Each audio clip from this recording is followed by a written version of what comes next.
सभी का इस क्लास में स्वागत है। आज इस क्लास के माध्यम से दक्षिण भारत, चोल, चालुक, पल्लव एवं संगम युग से संबंधित प्रश्न जो पीसीएस, आईएएस व अन्य राज्यों की पीसीएस परीक्षाओं में पूछे गए हैं उसे वन लाइनर के रूप में पढ़ाया जाएगा। तो चोल, चालुक, पल्लव एवं संगम युग से संबंधित प्रश्नों में है। संगम कालीन साहित्य में कौन को मन्नन शब्द राजा के लिए प्रयुक्त होता था? चोल साम्राज्य की नींव विजयालय ने की। पल्लव एक सामंती सरदार था। 850 में तंजौर अपने अधिकार में लिया। 871 ईस्वी तक राज्य किया।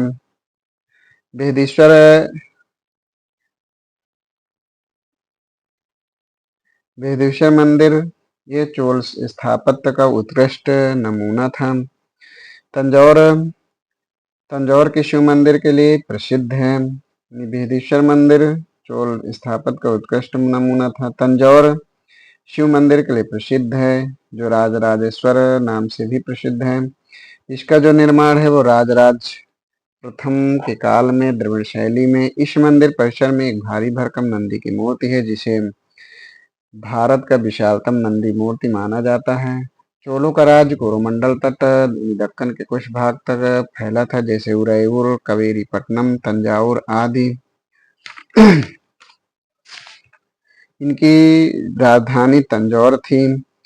इसके अतिरिक्त गंगैकोट चोलपुरम भी थी। संगम काल में चोलों की राजधानी उदयपुर थी। चोल प्रशासन उत्तम ग्राम प्रशासन था। चोल प्रशासन की जो प्रमुख विशेषता थी वो उत्तम ग्राम प्रशासन, यानी ग्राम प्रशासन की स्वायत्तता यहाँ की चोल प्रशासन की प्रमुख विशेषता थी। चोल युग ग्रामीण सभाएं के लिए प्रसिद्ध थी। चोलों के ग्राम प्रशासन का ब्यौरा उत्तर मेरूर शिलालेख से प्राप्त होता है। चोलकालीन गांवों की गतिविधियों की देखरेख एक अधिकारिणी समिति करती थी, जिसे वारियम कहा जाता था। उद्यान प्रशासन का कार्य देखने वाली समिति ठोट वारियम, संवत्सर वारियम ये वार्षिक समिति होती थी। एरी वारियम ये तालाब समिति होती थी, तथा पोन वारियम ये स्वर्ण समिति होती थी। चोलों ने पांड्य तथा चेर शासकों को पराजित कर प्रायद्वीपीय भारत पर प्रारंभिक मध्यकालीन समय में अपना प्रभुत्व स्थापित किया। यानी चोलों ने पांड्य तथा चेर शासकों को पराजित कर प्रायद्वीपीय भारत पर प्रारंभिक मध्यकालीन समय में अपना प्रभुत्व स्थापित किया। चोलों ने दक्षिण पूर्वी एशिया के शैलेंद्र साम्राज्य के विरुद्ध सैन्य चढ़ाई की तथा कुछ क्षेत्रों को जीता। चोल काल में निर्मित नटराज जो शिव की प्रतिमा है, इन्हीं नटराज की कांस्य की प्रतिमाओं में देवकृति प्रायः चतुर्भुज है। यह विश्व में श्रेष्ठतम प्रतिमा रचना माना जाता है। शिव की दक्षिणामूर्ति प्रतिमा उन्हें शिक्षक के रूप में प्रदर्शित करती है। चोल शासक कुलोत्तुंग फर्स्ट के शासनकाल में 1077 ईस्वी में से 72 में व्यापारी चीन भेजा गया। चोल अपनी नौसैनिक शक्ति के लिए प्रसिद्ध थे। बंगाल की खाड़ी को चोल झील का स्वरूप प्रदान कर दिया गया। राजेंद्र प्रथम ने, यह राजराज प्रथम का पुत्र था। इसने गंगैकोंड चोलपुरम की स्थापना की तथा इसके निकट ही चोलगंगम नामक विशाल तालाब का निर्माण करवाया। राजराज प्रथम ने जल सेना प्रारंभ की। इसने श्रीलंका के उत्तरी भाग पर विजय प्राप्त की और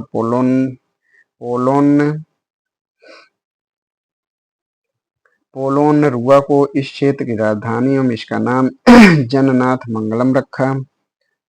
राजेंद्र प्रथम ने सीलोन श्रीलंका पर विजय पूर्ण की। कुलोत्तुंग फर्स्ट श्रीलंका को पूर्ण स्वतंत्रता दी और सिंघल राजकुमार विरुप्पोरुमाल के साथ अपनी पुत्री का विवाह किया।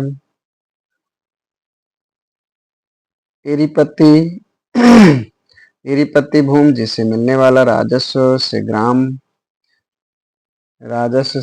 जलाशय के रख रखाव के लिए निर्धारित कर दिया जाता था। यानी ये चोल से संबंधित है। तनियूर ये तकुर्रम, यानी चोलकालीन प्रशासन में बड़े नगरों में अलग कुर्रम यानी ग्राम संघ का गठन किया गया।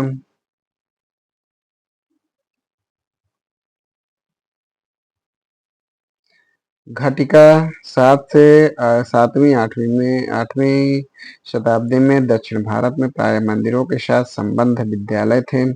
श्रेणी एक ही प्रकार के व्यवसाय करने वाले लोगों की समिति थी। नगरम यह व्यापारियों के स्थानीय संगठन था।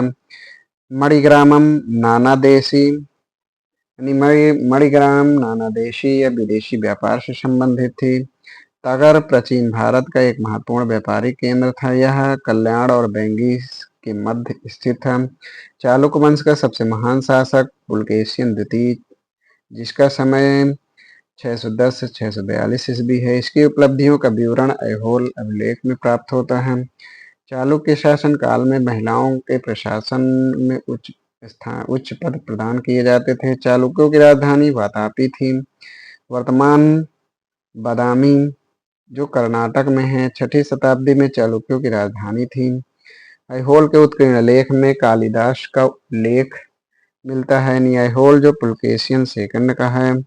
प्राचीन संस्कृत ग्रंथों में प्राय यवन प्रेरित शब्द द्योतक है। काली मिर्च यूनान और रोम में इसकी बहुत अधिक मांग थी। तोलकाप्पियम ग्रंथ तमिल व्याकरण और काव्य से संबंधित है। इसके प्रणयकर्ता तोलाक्पियर ऋषि अगस्त के 12वें योग शिष्यों में एक थे। यह रचना सूत्र शैली इसकी रचना सूत्र शैली में की गई है। शिल्पाधिकारम ये प्रेम कथा है। इसके लेखक इलंगो आडिगल था। संगम साहित्य का महाकाव्य यह संगम साहित्य का महाकाव्य था। इसका लेखक चोल नरेश करिकाल इसका जो लेखक है वो चोल नरेश करिकाल का पौत्र था।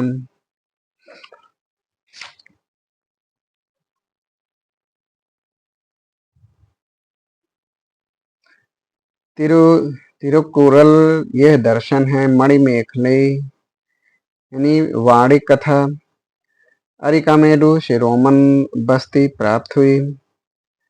अरिकामेडु से भारत तथा रोम के बीच घनिष्ठ व्यापारिक संबंधों की सूचना प्राप्त होती है। इसका नाम पोडके बंदरगाह नाम से दी पेरिप्लस ऑफ द इरिथियन सी के लेखक को ज्ञात था। इम्फोरा जार यह लंबा तथा दोनों तरफ हत्थेदार जार होता था। संगम साहित्य में केवल चोल चेर तथा पांड्य राजाओं का उल्लेख हुआ है। कुरल धार्मिक कविताओं का संकलन है। तमिल भाषा में है। यह तमिल साहित्य का बाइबिल तथा लघु वेद माना जाता है। इसे मुप्पल भी कहा जाता है। इसकी रचना कवि तिरुवल्लुवर ने की। यानी कुरल की जो रचना है वो तिरुवल्लुवर ने की। कैबन ये 12वीं सदी में तमिल रामायण का राम अवतरम की तमिल भाषा में रचना की। तमिल क्षेत्र के सिद्ध एक ईश्वरवादी थे तथा मूर्ति पूजा की निंदा करते थे। कन्नड़ क्षेत्र के लिंगायतों ने पुनर्जन्म के सिद्धांत नकार दिया तथा जाति अवधारणा को अस्वीकार करते थे। गुप्त देवगढ़ से यानी गुप्त जो है वो देवगढ़ संबंधित। चालुक्य बादामी से। पल्लव पनमलई से संबंधित हैं।